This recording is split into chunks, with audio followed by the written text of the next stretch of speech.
Hogshead took to the streets tonight to try to stem the tide of violence that's already taken the lives of 151 people this year. Yeah, the mayor and IMPD leaders faced more tough questions about what they're doing to curb the violence. CBS 4's Courtney Crown is asking some of those tough questions tonight. Courtney, what did they have to say on that walk today? Well, Mayor Hogshead, he spoke about the upcoming budget proposal, which he says will have a significant focus on public safety. Plus, IMPD says non-fatal shootings are decreasing but remain a significant issue.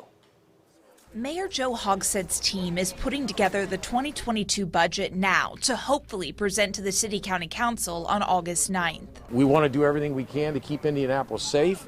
And so, as I said, it probably won't surprise you, and it certainly will not surprise me that this budget will have a heavy public safety component to it. The city is receiving $419 million from the American Rescue Plan, which can be used within a 3-year period. The city's already received half and will accept the second half next year.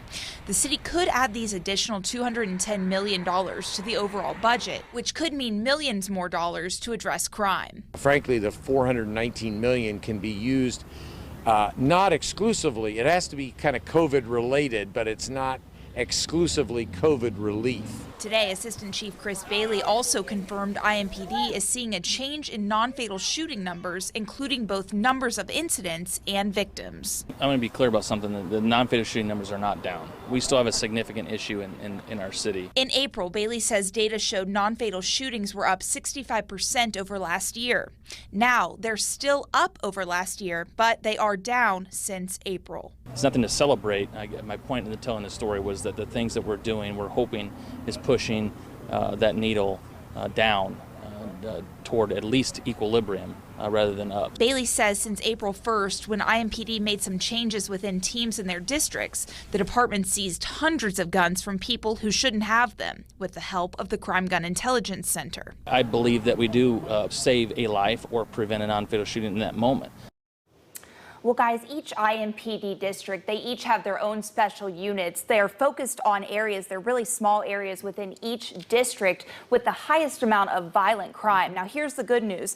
In the last couple of months, they've been able to take 348 guns off the streets. Well, but despite it all, the violence hasn't stopped. Courtney, what does the mayor, what do police say when you press them for solutions? Well, every time they just keep underscoring how complex this issue is, and we know it is. But what police are saying is that a lot of these people, they don't know how to, or they're not resolving conflicts peacefully. They're pulling out weapons, firearms, knives.